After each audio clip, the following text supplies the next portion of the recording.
Please sorry uncle, please मेरी बात सुनिए। मैं आपको ये समझाने को आया था, प्लीज एक दफा मेरी बात सुनिए। मुझे कहीं बाहर मिलने अंकल, मैं और मैं रजिस्टर करने गया तो दोनों मर जाएंगे अंकल। खबरदार जब तुमने आइंदा इस नंबर पर फोन किया तो समझ आएगा। हेलो फ्रेंड्स, मेरा नाम है एसएम सिसोदिया, आप देख रहे हैं मेरा चैनल। अस्सलाम वालेकुम दोस्तों, और आज हम बात करेंगे ड्रामा से राह जुनून की लास्ट किस्त या यूं 28वीं किस्त के बारे में। सबसे पहले बात अलाइना की कि वकील साहब के साथ बैठी हुई कहती हुई कि हाँ बताइए वकील साहब किस तरह से सबरेज़ को सजा दिलवाएंगे। लेकिन वकील साहब कहते हुए कि देखिए जी बड़ा मुश्किल है क्योंकि सारे गवाहात उसकी तरफ है, सभी उसके पक्ष में जो है गवाही दे रहे हैं। तो हमारी वजह से अलाइना कहती हुई कि कोई बात नहीं बड़ी सी, मतलब कि हम पैसे देंगे और गवाहात को ख़रीद लेंगे। लेकिन तभी हमारे वकील साहब कहते हुए कि गवाहों को तो ख़रीद लोगे, सबूतों को कैसे खरीदोगे? वो जो मतलब कि सिग्नल है वो भी हमारे पक्ष में नहीं जा रहा। साफ पता चलता है कि फ़ोन जो है हमारे प्यारे से काशान ने की थी, उसके ऊपर घर के अंदर नोटी नोटी हरकतें भी उसी ने शुरू की थी, उसके ऊपर बंदूक भी उसकी, घर भी उसका, सीसीटीवी की फुटेज भी उसकी। तो अब फुटेज खाने का कोई मतलब बनता नहीं है, आप केस ख़त्म करवा दे। लेकिन तभी हमारी प्यारी से अलाइना कहती हुई कि आप प्लान बी की बात करें। लेकिन तभी हमारे वकील साहब कहते हुए कि देखिए जी प्लान बी जैसी चीज़ें पिक्चरों में अच्छी लगती है, ड्रामा में नहीं। भी हमारी अलाइना कहती हुई कि चल निकल जाए यहाँ से बेवकूफ़, अगर तू मुझे जो है नहीं दे सकता है फेवर तो फिर मेरे सामने क्यों बैठा हुआ है? तभी हमारा वकील साहब कहते हुए कि देखिए जी ऐसे नहीं होता। लेकिन हमारी अलाइना कहती हुई कि ऐसे ही होता है, निकल जा। और बस उसके बाद अम्मी जान कहती हुई कि वकील साहब भी कह रहे हैं कि काशान की गलती है, तुम मान क्यों नहीं लेते? लेकिन अलाइना कहती हुई कि आपको शर्म नहीं आती, अपने ही बेटे के खिलाफ जा रही है। लेकिन हमारी अम्मी जान कहती हुई कि उसने गलत किया तो उसको उसकी सज़ा मिल गई, अब बात ख़त्म कर दो अलाइना, तुम क्यों अपनी ज़िंदगी बर्बाद करती हो? लेकिन अलाइना कहती हुई कि मैं नहीं छोड़ूंगी सबरेश को, आप मेरे रास्ते में मत आइए मॉम, मैं उसको मरवा दूंगी। और बात वही है कि मरवाने के लिए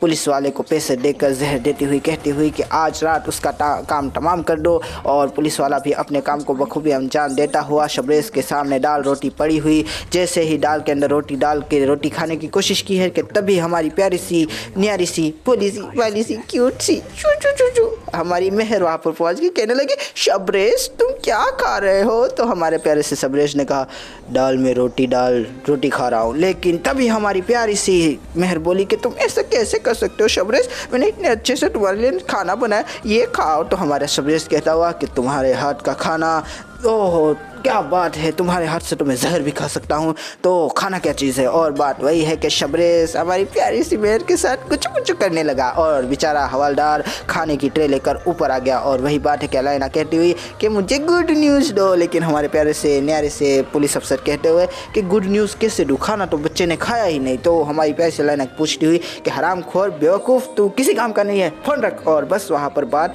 ख़त्म हो गई। उसके बाद अलाइना और नहीं आगे बात करेंगे जब सबरेज और मतलब कि मज़ा आएगा, वहाँ पर ज़्यादा मज़ा आएगा। तो अब बात कर लेते हैं हमारे नेक्स्ट सबरेज की। और सबरेज वही बात है कि बड़ा ही मुश्किल में फंसा हुआ, अब कोई भी मतलब कि आसार नज़र नहीं आ रहे। ऊपर से जज साहब को कह दिया कि दे मुझे सज़ा दे मुझे। लेकिन तभी हमारे प्यारे से अब्बाजान उसको टरटाते हुए कहते हुए कि तुम पागल हो सबरेज, तुमने क्यों ऐसे बात की, तुमने क्यों कहा जब वकील साहब सब संभाल रहे थे? लेकिन तभी बड़ा भाई आया और कहा कि यहाँ पर जोर मारना बंद कीजिए और मतलब कि वकील साहब बुला रहे हैं, उनसे बात कीजिए। तो हमारी प्यारी सी न्यारी सी बोली सी बाली सी ओए होए होए चलो बोलो मेहर वहाँ पर कहने लगी शबरेश ये सब मुझे सहना था लेकिन तुम सह रहे हो, ये क्यों हो रहा है शबरेश? लेकिन शबरेश कहता हुआ कि तुम्हारे लिए तो मैं जान भी दे सकता हूँ, ये सारी चीज़ें क्या है तुम्हारे लिए, तो मैं अंधेरे में अब बिना रोशनी के कांटों पर भी चल सकता हूँ, अंगारों पर चल सकता हूँ और तो और नैया को भी तूफान की ऑपोजिट डायरेक्शन में चला सकता हूँ। लेकिन तभी हमारी प्यारी सी न्यारी सी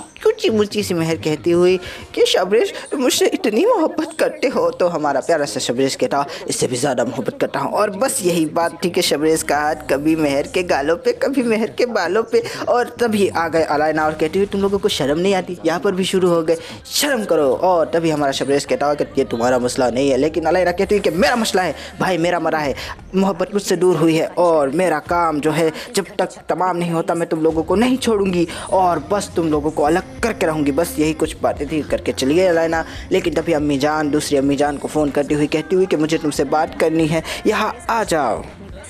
और बस दोनों अम्मी जान शबरेज के सामने अपने गुनाहों का एतराफ़ करने के लिए सब लोगों को साथ लेकर पहुंच गई। और बात वही थी कि माँ ने हाथ जोड़ लिया और माँ ने कहा, शबरेज माँ तो माँ होती है लेकिन माँ मिस्टेक भी तो करती है ना। तुम देखो मैंने तुम्हारी ज़िंदगी को कैसे क्या कर दिया, ये मेरी ही गलती थी जिसकी वजह से आज तुम सलाखों के पीछे हो शबरेज। हाँ मैंने तुम पे घिनौना गंदा आरोप लगवाया ताकि अपनी मनपसंद बहू घर लेकर आ सकूँ, सब मैंने किया, मेरी वजह से ही मेहर की जान खतरे में आई। मुझे माफ़ कर दो शबरेज, मुझे माफ़ कर दो, कोई भी माँ मेरे जैसी नहीं होगी शबरेज। लेकिन तभी शबरेज कहता हुआ, अम्मी ये आपने क्या किया अम्मी, माँ तो माँ होती है लेकिन माँ माफ़ी मांगती हुई बिल्कुल अच्छी नहीं लगती। माँ माफ़ी मत मांगे मुझसे माँ माफ़ी मत मांगे मुझसे माँ, ये तो अच्छा हो गया। खैर आगे बढ़ते हैं। बात वही है कि शबरेज कहता हुआ कि आपने मेरे साथ अच्छा नहीं किया, मैंने आपको माँ समझा और आप तो मुझे ही खाने चली थी, आपने मेरी ज़िंदगी बर्बाद कर दी। माँ ऐसी तो नहीं होती, ये क्या किया आपने माँ। लेकिन माँ कहती हुई, मुझे माफ़ कर दो, मैं अंधी हो गई थी, गुरूर में घमंड में मेरा दिल दिमाग सब काम करना बंद कर दिया था शबरेज, मुझे माफ़ कर दो। लेकिन तभी हमारा शबरेज कहता हुआ, आपने मेरे आँखों में से आज अपना मकाम खो दिया माँ, बल्कि माँ शब्द से ही आज मेरा भरोसा उठ गया। माँ आपको मैं कभी माफ़ नहीं करूँगा माँ। अब कुछ ज़्यादा ही मामा हो रहा है नहीं। आगे बात कर लेते हैं कि हमारे पैसे काशान की माँ ने फिर कहा कि देखो शबरेज मैंने सारे के सारे सबूत दे दिए हैं, ऊपर से जो है अपना बयान भी रिकॉर्ड करवा दिया है, तुम टेंशन मत लो, 2-3 दिन में छूट के निकल जाओगे। हाँ और बस बाहर पर बात ख़त्म हो गई। और बात क्या करेंगे हमारे जज साहब ने भी वही कॉपी पेस्ट किया जो हमारी काशान की माँ ने कहा था। बात वही है कि शबरेज बाहर आ गया, बाप से गले लगता हुआ, भाई से गले लगता हुआ, मेहर के पास जाता हुआ कहता हुआ, और मैं सोच रहा था कि वो आँख वाला इशारा करेगा, आँख और दिल वाला, लेकिन उसने किया ही नहीं, पता नहीं क्या हो गया। आगे बात करते हैं हमारी प्यारी सी न्यारी सी अलाइना के बारे में। तो अलाइना की क्या ही बात करो, मुंडी घुमा के बैठी हुई थी, सो रही थी, शायद कुछ सोच रही थी, बस यही था उसका रोल। आगे और एक बात करते हैं हमारे प्यारे से न्यारे से जमाई के बारे में कि जमाई राजा अपना हिस्सा लेने के लिए वापस आए थे, कह रहे थे कि शबरेज तो जेल में है, मैं किस तरह से अपना हिस्सा पाऊंगा। लेकिन तभी हमारी जमाई राजा की भी हिसाब कहती हुई कि ओ जरा ठहर के, हिस्सा मेरा है तुम्हारा नहीं और मुझे नहीं चाहिए। तो जमाई राजा कहते हुए, ऐसे किसे नहीं चाहिए। तो हमारी प्यारी सी न्यारी सी छोटी बहन कहती है कि मेरा हिस्सा मेरी विरासत मुझे नहीं चाहिए, तुम्हें क्यों इतनी ज़्यादा हौल उठ रहे। और बात वही है कि थोड़ा झगड़ा तगड़ा हो गया और फिर दोनों के बीच अनबन चल रही थी कि तभी वो लेकर आए खुलानामा और कहने लगी कि मुझे दो खुला। तो हमारे जमाई साहब कहने लगे कि तुम पागल हो गई हो। लेकिन तभी हमारी प्यारी सी न्यारी सी सारा कहने लगी, ठीक है अगर खुला तुम मुझे ऐसे नहीं दोगे तो मैं कोर्ट के थ्रू लूँगी। और बस बात वहीं पर ख़त्म हो गई। और मैं सोचा था कि शबरेज का केस यहाँ ख़त्म हुआ और वहाँ पर उनका केस शुरू होने वाला है। आए हाय हाय क्या सीज़न तो आएगा, मजाक कर रहा हूँ दोस्तों, हर ड्रामा का थोड़ी ना सीज़न तो होता है। अब बात कर लेते हैं आगे की कि वही बात है कि माँ तो माँ होती है, बच्चों का दिल दुखाकर माँ किस तरह से चैन से बैठ सकती है। माँ रो रही है, बाप रो रहा है, बच्चे आते हुए और माँ कहती हुई,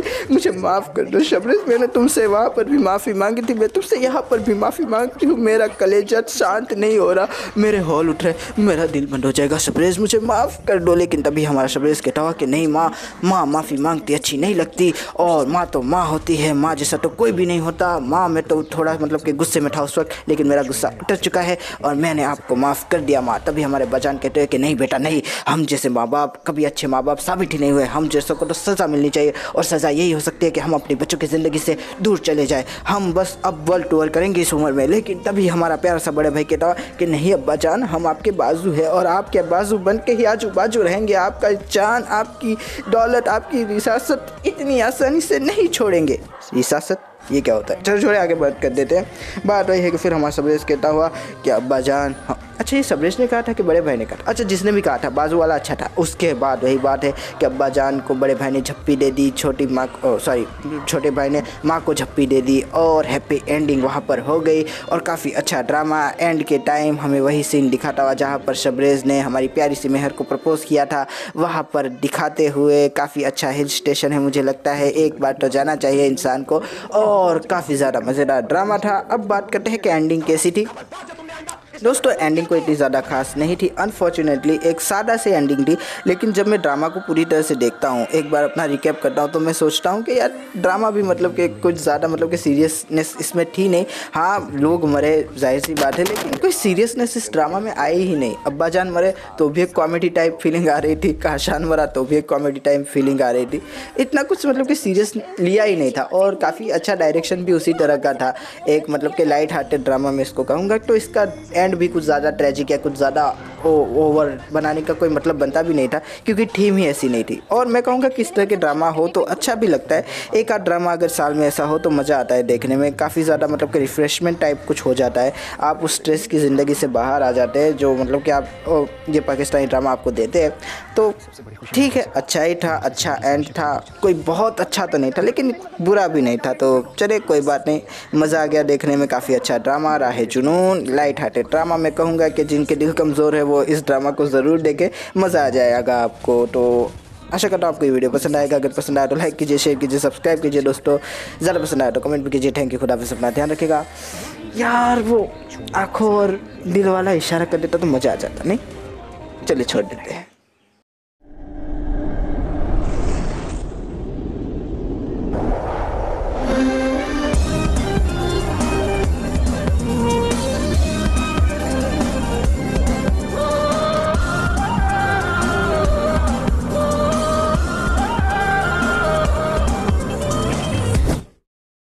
अलैना बहू बनकर इस घर में आएगी।